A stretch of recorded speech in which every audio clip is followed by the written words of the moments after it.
아니 80점만 맞으면 되는데. 예. 자,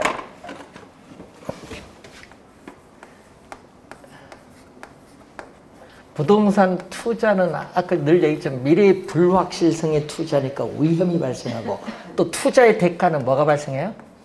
수익이 발생하잖아요. 이게 상당히 중요해요. 위험 수익. 그래서 위험의 지금 뭐를 배우셨죠? 우리가 위험의 개념, 위험의 유형. 그럼 우리 선 지금 볼 때 위험의 유형이 중요하죠. 위험의 유형 중요하고 또 수익의 뭐죠? 지금 개념 배우셨잖아요. 그리고 기대 수익률과 요구 수익률 관계 배우셨어요. 자, 이제 요 관련해서 이제 계속 그 나오는 내용이 그 다음에 뭐가 나오냐면 위험에 대한 투자자의 태도가 나와요. 자, 세 가지가 있어요. 위험, 우리가 회피형 투자자, 위험, 중립형 투자자, 위험 선호형 투자자인데, 자, 위험 중립형 투자자는요, 위험이 높든 낮든 관계없습니다. 위험은 무시. 예? 위험이 높든 낮든 위험 무시해버리고 뭐만 본다? 기대 수익률만 보면서 투자하는 사람. 그래서 거기 봤더니 그림이 하나 나오죠. 무차별 곡선이 뭐가 돼? 수평선이 돼. 그 위험이 높든 낮든 관계없다. 기대 수익률만 보면서 투자하겠다. 자, 그리고 위험 선호형 또는 위험 추구형이라고 해요. 위험 선호형, 위험 추구형 투자자. 요거 도박 좋아하시는 분 요건데, 높은 수익률을 획득하기 위해서 기꺼이 큰 위험, 부담 감수하겠다. 이런 사람이 바로 위험 선호형, 추구형 투자자. 근데 여러분 대부분의 투자자는 어떤 투자자? 대부분의 투자자는 위험 회피형 투자자. 그래서 대부분의 투자자는 우리가 위험 회피형입니다.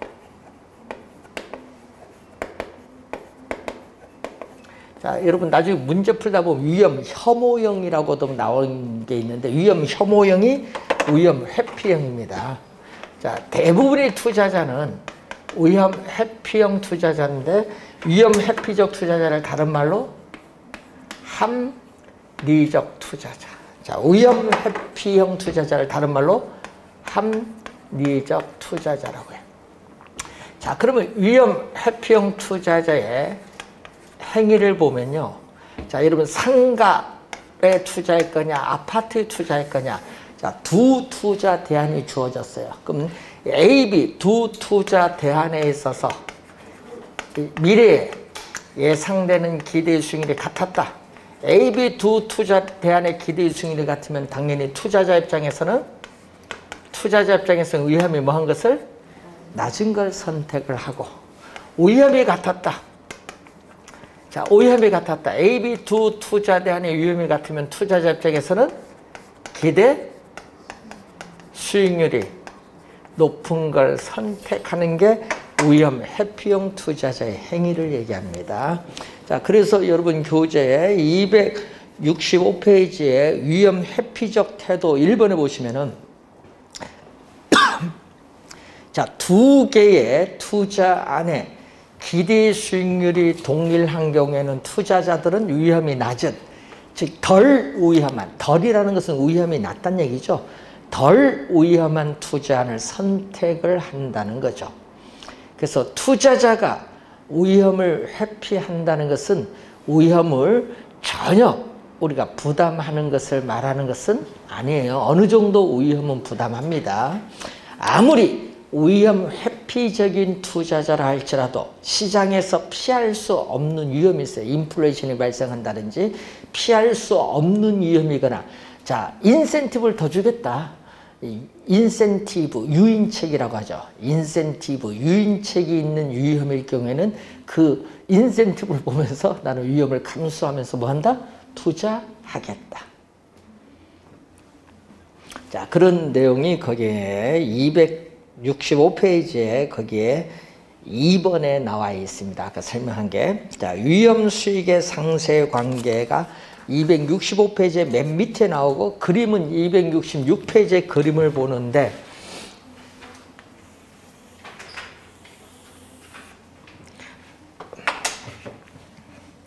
자, 위험을 우리가 볼 때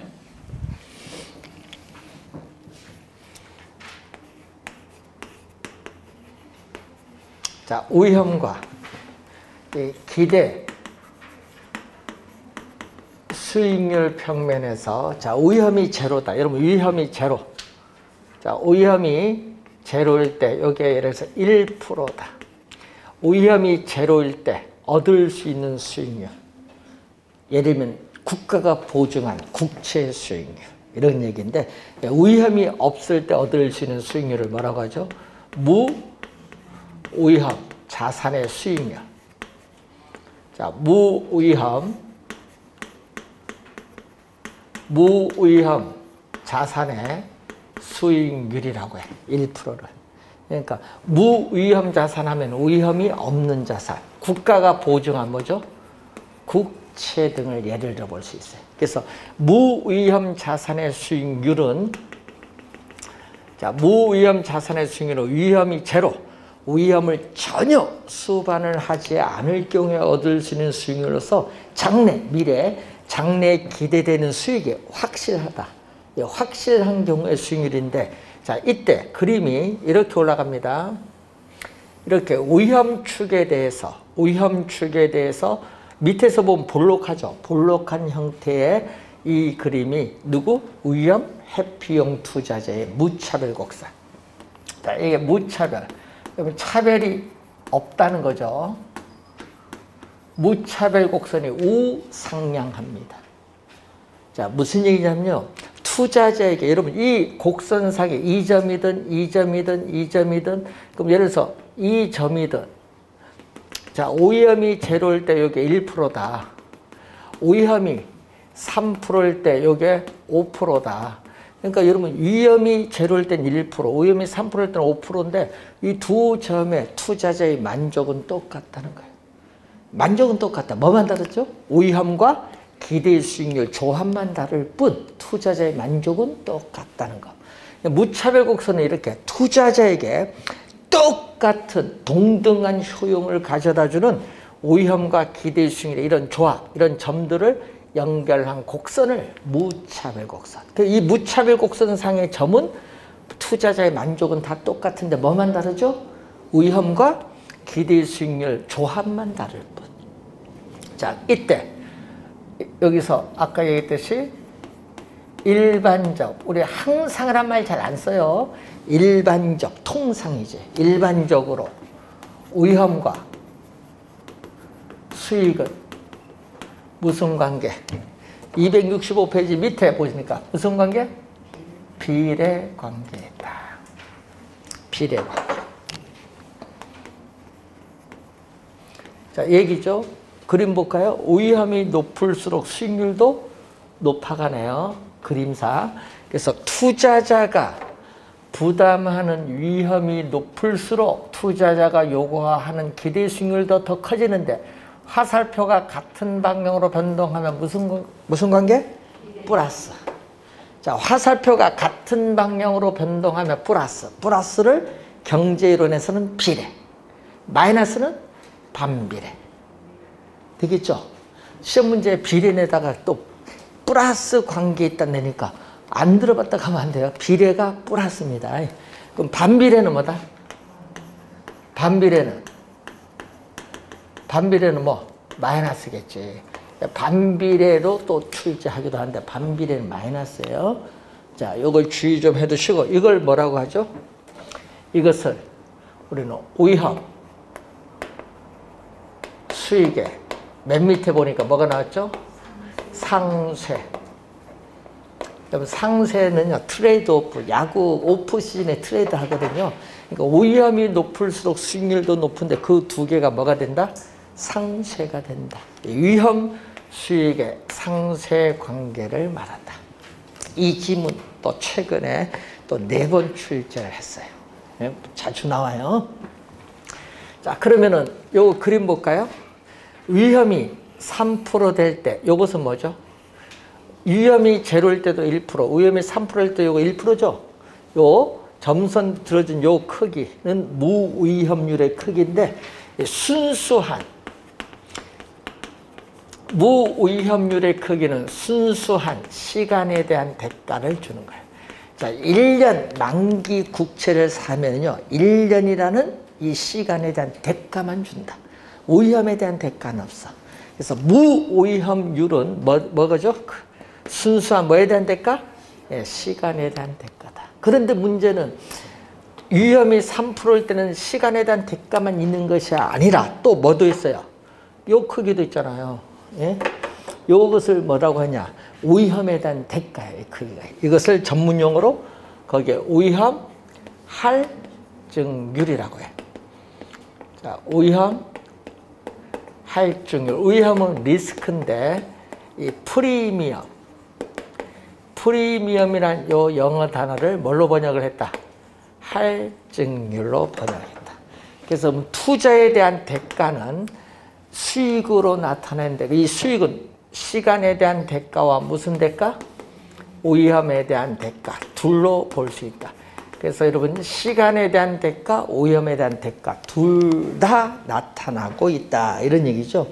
자, 그래서 여러분 교재 266페이지에 거기에 나오고 있는데 자, 여러분 그 위에서 두 번째 투자자의 요구 수익률은 피할 수 없는 위험이 증대됨에 따라 상승되며 이 지문 최근에 2번 또 출제된 지문 밑줄 그어두시면 되겠죠. 자, 그럼 요 크기 무위험률, 위험을 전혀 수반하지 않을 경우에 얻을 수 있는 수익률 무위험률이 지금 몇 프로? 1%죠. 여기 무위험률이 1%잖아요. 자, 1%에다가 증대되는 위험에 대한 대가인 위험 할증률 요거 몇 프로? 요거 몇 프로야? 5%에서 1% 빼니까 4%죠. 더해줬더니 요구하는 기대 수익률은 몇 프로다? 5%가 된다. 자, 무위험률의 위험에 대한 대가를 우리 더해준 요구 수익률을 위험 조정률이라고 하는데 자, 여러분 시험 문제에 무위험률이 상승하면은 1%에서 2%로면 요구 수익률도 올라요. 요거 시험에 26회, 29회 2번 출제했어요. 한 번은 정답 물었습니다. 29회는 정답 물었어요. 어려운 거 아니죠. 무위험률이 상승하면 요구 수익률도 상승한다. 이렇게 출제하는 거예요. 그럼 반대로 무위험률이 1%에서 0.5%로 하락하면 요구 수익률도 하락한다. 자, 요거 하고 아까 두 번째 줄 밑줄 그은 게 있죠. 자, 시장에서 피할 수 없는 위험 요거거든요. 시장에서 이 피할 수 없는 위험이 증대된다. 오위험에 대한 대가 여기 증대되면은 뭐도 커져요. 요구 수익률도 상승한다라는 얘기입니다. 요 수식에서 요걸 확인을 하시면 돼요. 자, 요 지문 또 많이 나오고 또 투자자의 요구 수익률에 영향을 미치는 또 하나의 중요한 요소가 인플레이션인데 인플레이션이 예상되면 돈의 가치는 떨어지잖아요. 떨어지니까 어떻게 돼? 투자자는 손해잖아요. 그럼 인플레이션이 2%가 예상되면은 투자자의 요구 수익률도 요 두 개 더해준 거에다가 2%만큼 더 올라요. 그래서 인플레이션이 예상되면은 투자자는 손해를 보니까 예상되는 인플레이션율만큼 수익률을 더 요구합니다. 이걸 전문 용어로 뭐라고 하냐? 거기 어빙 피셔라는 학자 이름을 따서 이것을 피셔 효과라고 해요. 피셔 효과라는 용어를 사용합니다.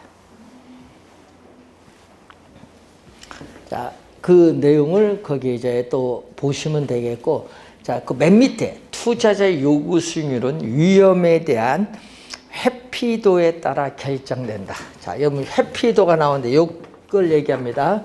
여러분 요 각도 있죠? 요 각도 있죠?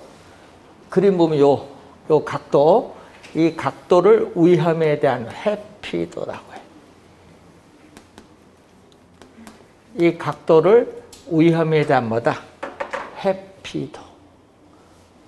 자, 그럼 요 위험 회피도는 요 크기 있죠? 무위험률과는 관계가 없어요. 뭐와 관련이 있어? 위험 할증인데, 여러분 위험이 보세요. 위험이 점점 높아질수록, 여러분 3%, 4% 점점 높아질수록 요 크기도 점점 커져요. 그래서 위험이 증대될수록 위험에 대한 대가인 할증률도 커진다. 라는 걸 알고 또 요 크기가 크면 어떻게 돼요? 요 크기. 투자자의 위험의 표도가 크면 무차별 곡선의 기울기는 완만해져요? 급해져요? 급해진다. 요것도 26회 또 출제를 했어요. 투자자의 위험에 대한 회피도가 클수록, 즉 위험할수록 무차별 곡선의 기울기는 급해진다. 그림 보면서. 그런 지문들이 뚝뚝 시험에 출제를 할 때 이 그림을 잘 이해하시면 이해가 쉽습니다. 자, 그러면은 동일한 위험에서 어떻게 돼요? 동일한 위험에서 어떻게 돼요? 이때는 요게 수익률이지만 요 초록색은 요게 또 수익률이잖아요. 문제는 이때 무차별 곡선의 기울기가 완만한 것은 공격적인 위험 회피형 투자자. 무차별 곡선의 기울기가 완만한 것은 공격적인 위험 회피형 투자자는 수익률이 요까지야. 그렇죠? 근데 3% 동일한 위험에서 수익률은 공격적 요까지인데 보수적은 요까지 요구해. 보수적 더 높아요. 보수적은 예를 들어서 몇 프로? 10%를 요구한 거야. 공격적은 몇 프로 요구했다? 3%일 때 5% 요구했는데. 이때 요 기울기 급한 건 뭐죠? 보수적이야. 그래서 이런 보수적인 위험 회피형 투자자는 3% 동일한 위험에 대해서 뭐보다? 공격적보다 더 높은 수익률을 요구한다는 거예요. 더 높은 수익률을 요구한다. 그림 보면서 확인해 두시면 되겠네. 자, 이런 지문들이 나오는데 267페이지에 위에서 지금 세 번째, 네 번째를 설명을 했습니다. 267페이지 지금.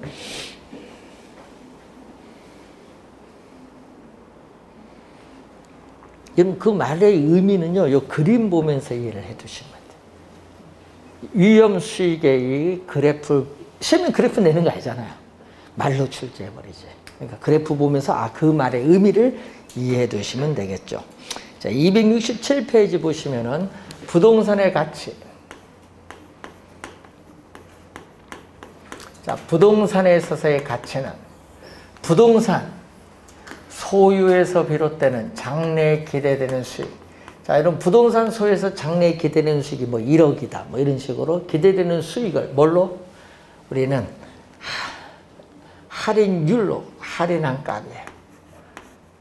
할인율로 할인한 값인데 이 할인율로서 뭐를 사용하냐면은 요구 수익률을 사용한다. 할인율로서 요구 수익률을 사용한다. 자, 이때 시험 문제는 주의해야 될 것은 시장에서 위험이 높으면 어떻게 돼요? 시장에서 위험이 높으면, 자, 여러분 이제 배운 거, 투자자가 시장에서 부담하는 위험이 높으면 투자자가 요구하는 수익률도 뭐한다? 상승하죠. 상승하잖아요. 자, 그런데 수익률, 위험이 높으면 수익률, 요구하는 수익률도 올라가는데, 그럼 부동산 가치는? 자, 여러분 장래 이 기대되는 수익은 안정적일 때 이 할인율이 요구 수익률이 오르면 부동산 가치는 떨어져. 부동산 가치는 하락을 한다. 여기서 주의해야 될 것은 이 위험과 가치는 서로 어떤 관계? 화살표가 반대로 변동하면 무슨 관계? 마이너스. 화살표가 반대로 변동하면 무슨 관계? 마이너스 관계 있다. 자, 그럼 시험 문제 이렇게 내요. 자, 시장에서 투자자가 부담하는 위험이 높을수록 부동산 가치는 하락한다, 상승한다? 하락하잖아요. 부동산 가치. 시험에는 상승한다로 출제합니다. 주의 많이 해두셔야 됩니다. 투자자가 부담하는 위험이 높을수록 부동산 가치는 하락한다. 꼭 기억을 해두셔야 돼요. 시험에 많이 출제되는 지문.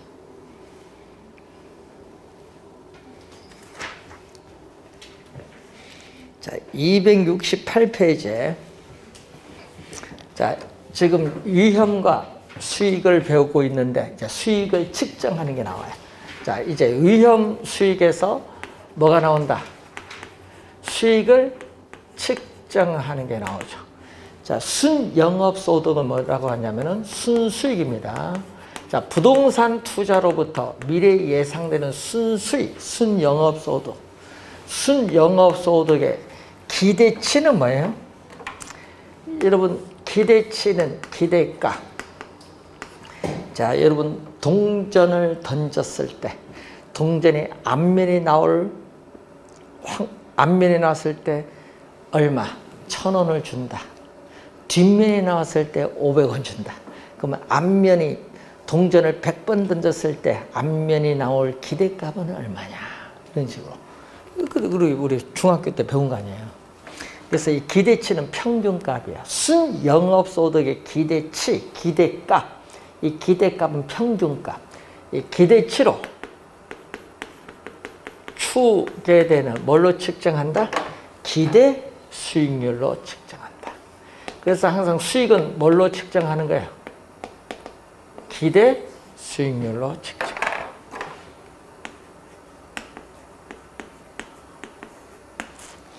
2년 전 30회 시험에 또 계산 문제 출제했어요.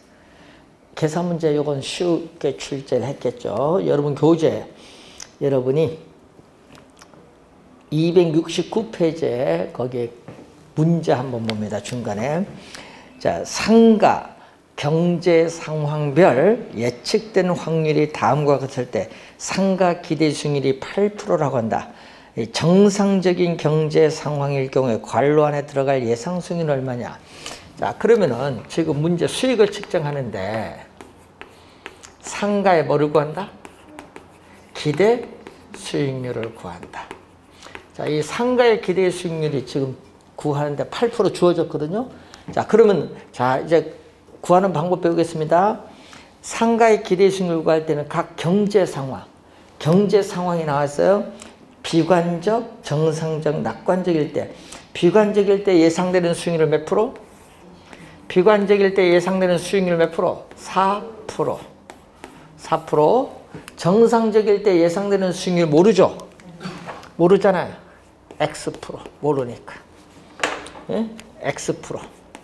자, 낙관적일 때 예상되는 수익률 몇 프로? 10%. 이렇게 각 경제 상황에 따라 예상되는 수익률에 뭐를 곱하냐면 가중치를 곱해요. 가중치가 바로 각 경제 상황이 발생할 확률이야. 각 경제 상황이 발생할 확률. 얼마? 비관적일 확률. 비관적 확률 전체 100%에서 몇 프로? 20% 차지한다. 자, 그럼 여기는 전체 100%에서 정상적인 확률은 40% 차지한다. 그리고 낙관적일 때 전체 100%에서 몇 프로를 차지한다? 40% 한다. 이게 뭐냐 하면 가중치야. 이게 가중치.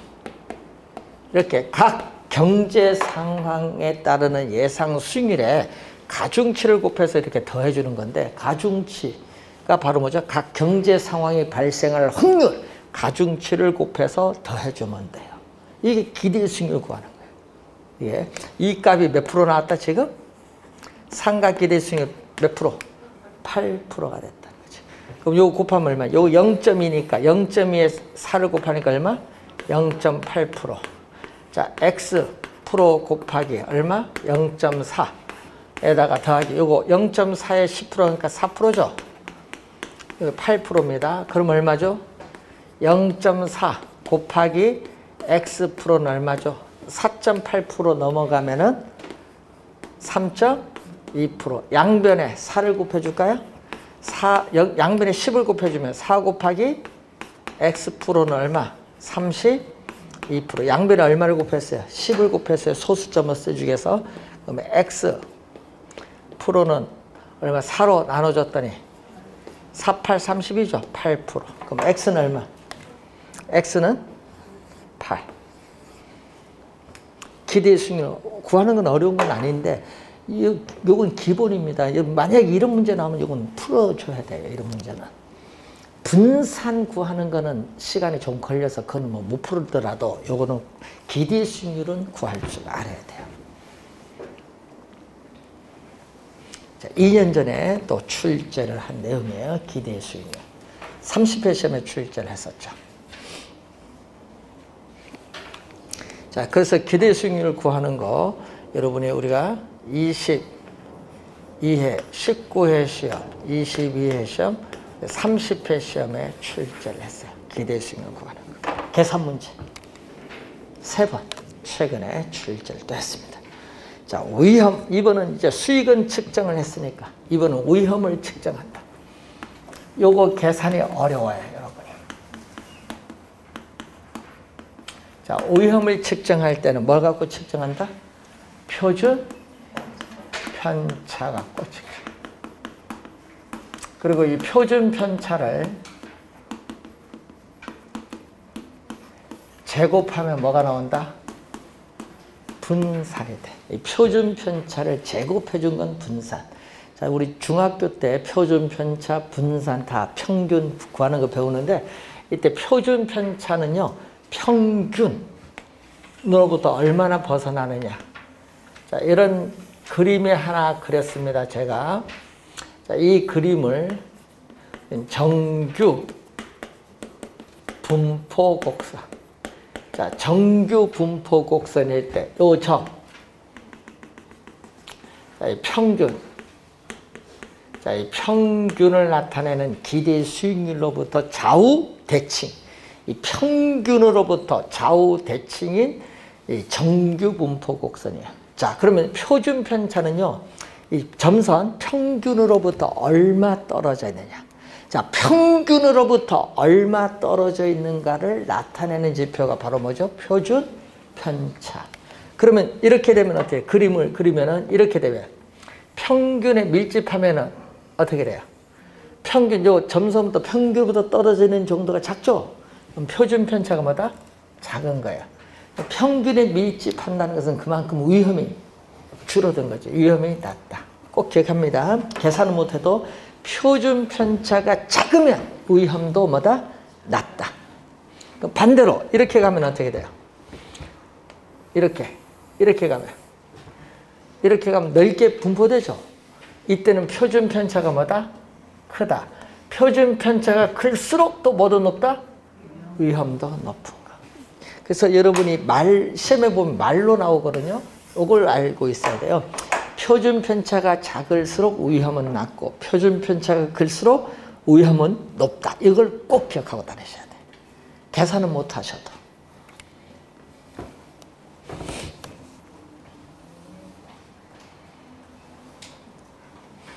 계산은 못 하셔도 저는 꼭 기억을 하고 다니셔야 되겠습니다. 자, 270페이지로 오시면은 뭐 계산은 나중에 한번 예를 들어서 풀 기회가 있으니까 자, 변이계수로 한번 가봅니다. 자, 변이계수를 변동계수라고 해요.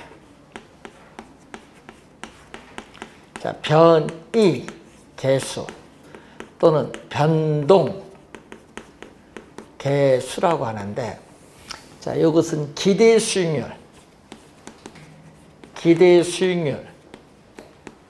단위당 위험을 나타내는 거죠. 변이계수는 기대수익률 단위당 위험도를 나타내는데 위험을 측정할 때는 표준 편차로 측정하니까 표준 편차 이렇게 나오는 거죠. 그럼 예를 들어서 여러분 기대수익률 10%다. 네? 표준 편차 여러분이 5%다. 그럼 얼마? 0.5. 2분의 1이니까 0.5 이렇게 계산되겠죠. 기대수익률 단위당 위험. 그러면 기대수익률 퍼센티지입니다. 기대수익률 1%당 위험이 높을수록 좋아요? 낮을수록 좋아요? 투자자 입장에서는 기대수익률 1%당 위험은 낮을수록 좋겠죠. 그래서 변이계수의 값은 뭐 할수록? 작을수록, 변이계수의 값은 작을수록 투자자 입장에서는 유리하다는 거예요. 그래서 여러분 가끔 있죠. 자, 상가 투자할 거냐, 호텔 투자할 거냐, 아파트 투자할 거냐, 이렇게 투자 대상이 여러 개 있어요. 여러 개 있을 때 서로 비교한다. 투자 대상이 여러 개 있을 때 비교할 때 사용하는 개념이 무슨 개념? 변이계수. 자, 여러분 아까 얘기했죠. 아파트 아파트가 예를 들면 아파트가 상가, 호텔에 비해서 상대적으로 위험이 어떠한가를 묻는 거야. 그러니까 상대적 뭐를 나타낸다? 변익에서는 상대적 위험을 나타내. 상대적 표준 편차. 표준 편차 자체가 위험을 측정하는 거니까. 그래서 시험 지문에 변익계수는 상대적 표준 편차 또는 상대적 위험을 나타내는 거예요. 그러니까 아까 얘기했죠. 아파트라는 투자 대상이 상가, 호텔에 비해서 상대적으로 위험이 어떠한가. 이걸 나타내는 무슨 지표? 변익계수. 가끔 우리 얘기하자면 투자 대상 여러 개 있을 때 비교를 좀 해야 될 거 아니야. 그때 많이 이용합니다. 통계적으로. 시험에 할 때 여러분 변익계수라는 그 개념 정도 또 확인을 좀 해두시면 되겠고, 자, 위험의 관리 방법이 나오죠. 자, 위험의 관리 방법 4가지가 나와요. 자, 위험의 회피하면 뭐죠? 위험을 피하는 거잖아요. 자, 위험의 회피는 위험을 뭐 한다? 피하는 거. 자, 여러분 뭐냐 하면요. 이 투자한 원금을 잃지 않으려고 국가가 보증한 국채와 같은 안전한 자산에 투자를 한다. 이런 건 위험의 회피잖아요. 예? 그래서 투자에 있어서의 부적격, 투자에 부적격 자산을 제외한다. 이것도 위험의 회피. 자, 여러분 항상 우리 공부할 때는요, 위험의 정가인데 우리 출제 위원들은 요 내용을 좀 많이 내대요. 정가는 뭐예요? 정가. 그럼 조세의 정가, 위험의 정가, 책임 정가, 책임을 떠넘기는 거잖아요. 위험을 떠넘겨요. 자, 얘기죠. 여러분이 물가가 지속적으로 상승하는 인플레이션이 발생하면은 화폐 가치는 떨어지잖아요. 그럼 임대인은 돈으로 받잖아요. 손해보죠. 돈 가치가 떨어진 거 손해봐요. 그럼 임대인은 손해를 보지 하기 위해서는 어떻게 돼? 임대료 인상을 통해서, 인플레이션 발생 임대료 인상을 통해서 위험을 누구에게? 임차인에게 떠넘겨요. 이걸 뭐라고 한다? 위험의 뭐다? 정가. 떠넘긴다. 여러분 미래에 불확실성이 발생을 하죠. 그걸 여러분 피하기 위해서 여러분은 미래의 불확실성 위험 피하기 위해서 여러분 뭐 한다? 여러분은 보험에 가입을 합니다. 보험. 그럼 보험에 가입을 해요. 그러면 보험에 가입을 하면 어떤 현상이 나타나요? 여러분이 위험을, 여러분이 부담을 해야 될 위험을 제3자인 어디에? 보험에 가입을 함으로써 보험회사에게 위험을 뭐 한다? 또 넘기는 거예요. 그래서 보험에 가입을 하는 거예요.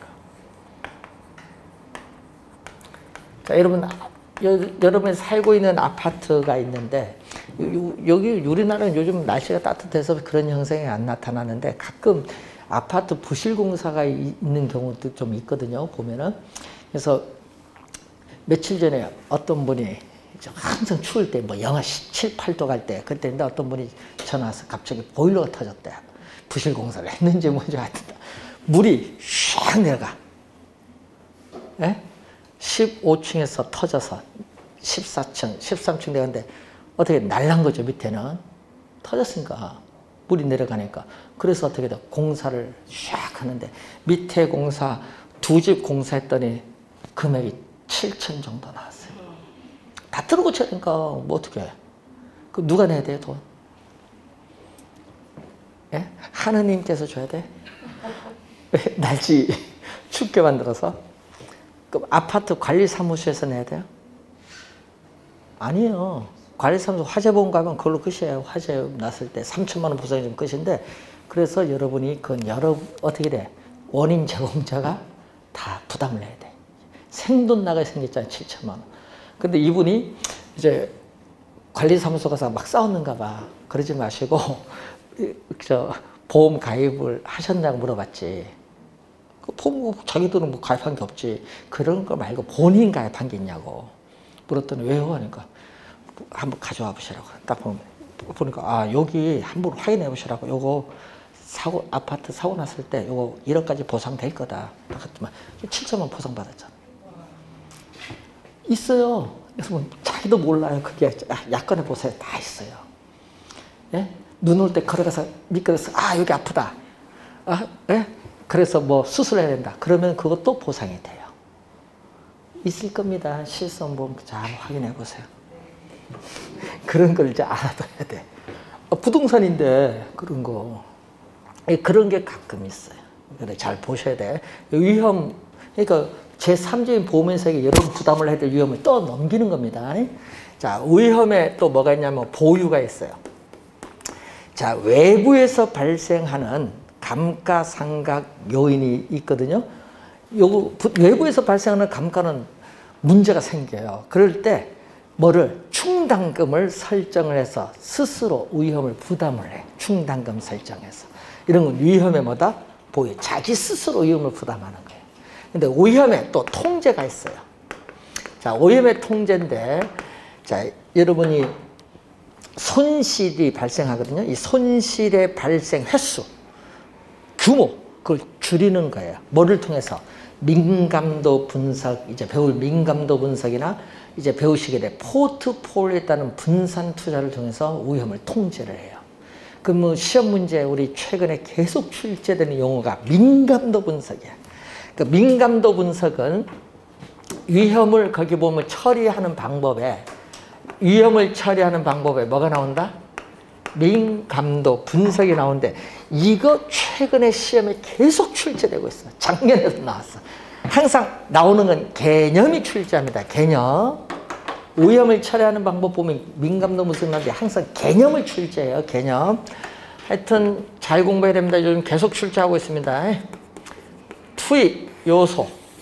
자, 여러분 임대료가 변하죠. 투입되는 요소는 임대료가 변화할 수 있고 부동산을 운영하는데 직접 드는 비용, 영업경비 있고 전체 임대 면적 중 임대되지 않은 면적의 비율을 뭐라고 한다? 공실률 등이 있겠죠. 이러한 투입 요소가 변하면 산출되는 결과 뭐가 변해요?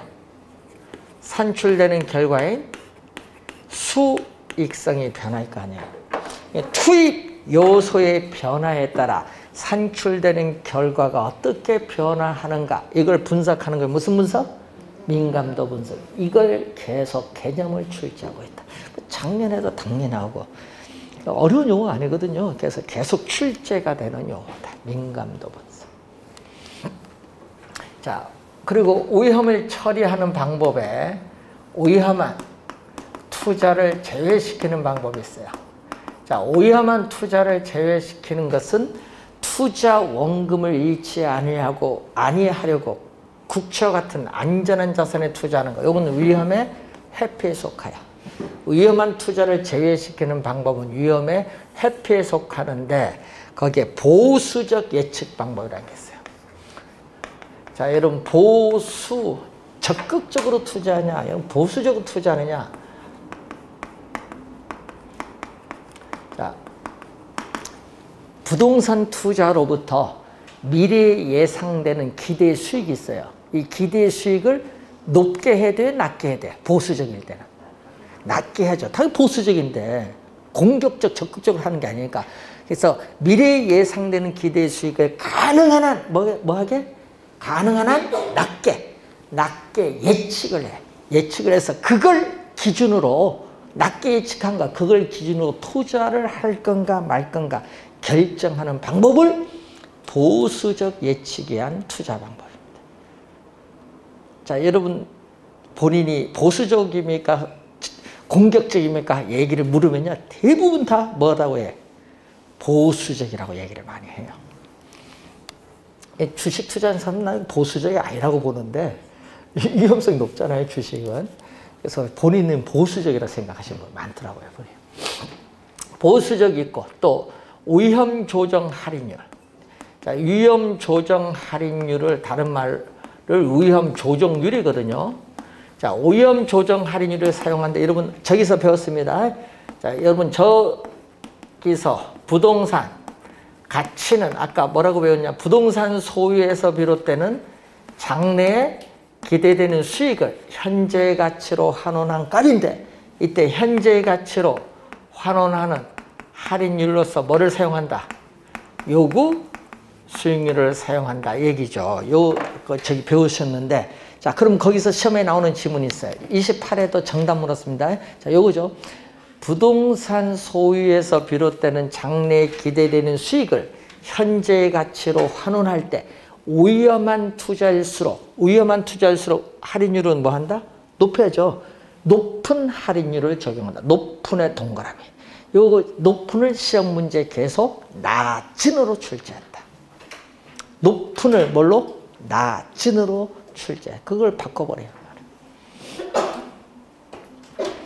자, 그 바로 또 밑에 또 하나 있어요. 자, 272페이지에 거기에 2번 지문 동그라미 보면은 투자에 대한 요구 수익률을 결정하는 데 있어서 감수, 부담을 해야 하는 위험의 정도에 따라 위험 할증률을 뭐 한다? 더해간다. 감수, 부담을 해야 하는 위험의 정도에 따라 위험 할증률을 더해간다. 이렇게 뭐를 대줬어요?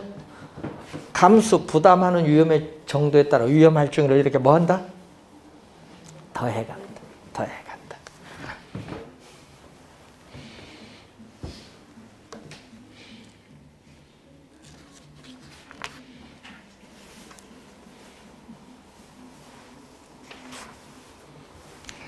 274페이지로 가시면은,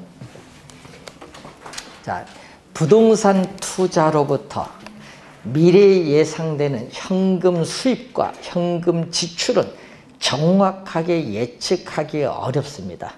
그래서 확률 분포표라는 게 있어요. 여러분이 아까 우리 계산 문제 풀었죠? 여기 그 계산 문제 보면 아까 그 표가 확률 분포표거든요. 그 확률 분포표를 가지고 통계적으로 뭐를 구한다? 통계적으로 평균도 구하고 뭐도 구해요? 분산도 구해서 투자 결정을 하는 방법을 평균 분산 뭐라고 한다? 결정법. 평균 분산 결정법이라고 해요. 자, 그러면은 이 평균 분산 결정법에 시험에 또 우리가 많이 출제되는 지문으로서 평균 분산에 뭐가 나와요? 지배의 원리라는 용어가 나와요. 시험에 많이 나오는 지문이 또 되겠죠. 이 지배의 원리라는 용어가 많이 나오는데, 자, 이때 요거 원리는 이미 배웠어요. 저기 맨 왼쪽 배우셨어요. 아까 아파트 투자할 거냐, 상가 투자할 거냐 두 개가 있어요. 그럼 두 투자 안에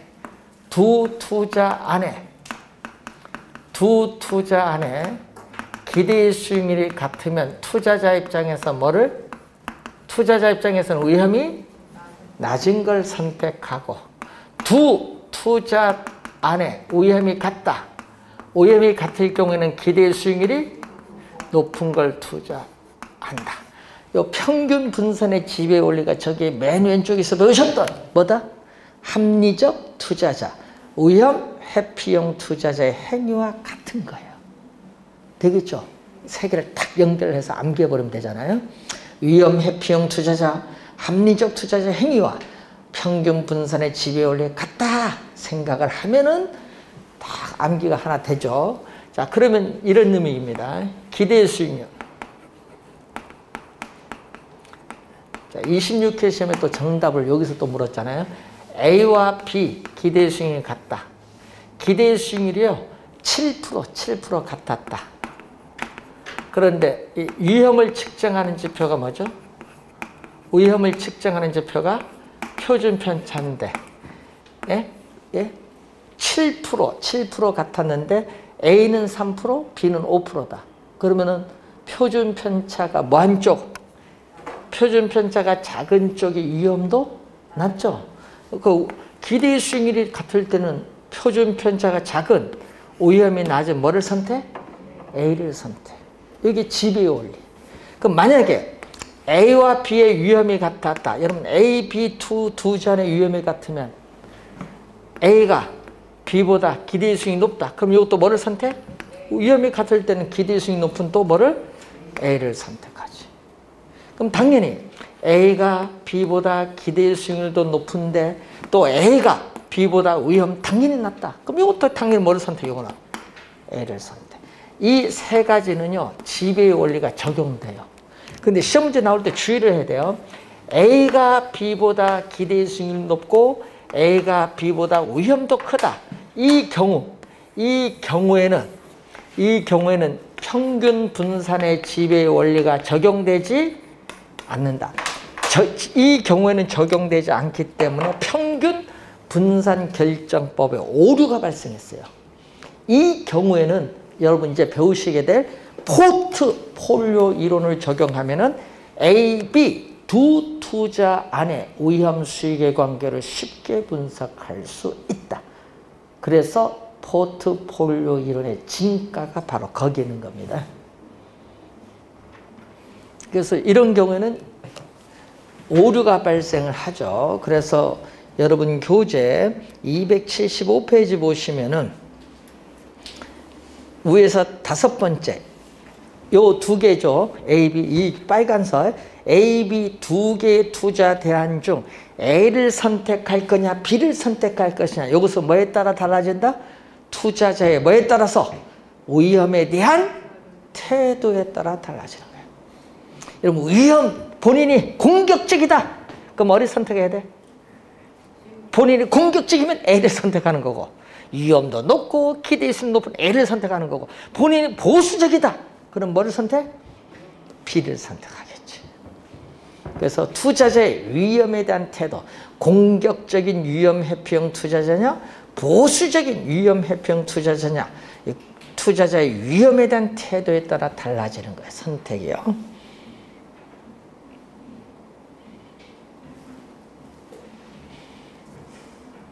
자, 그거의 포인트가 되겠습니다.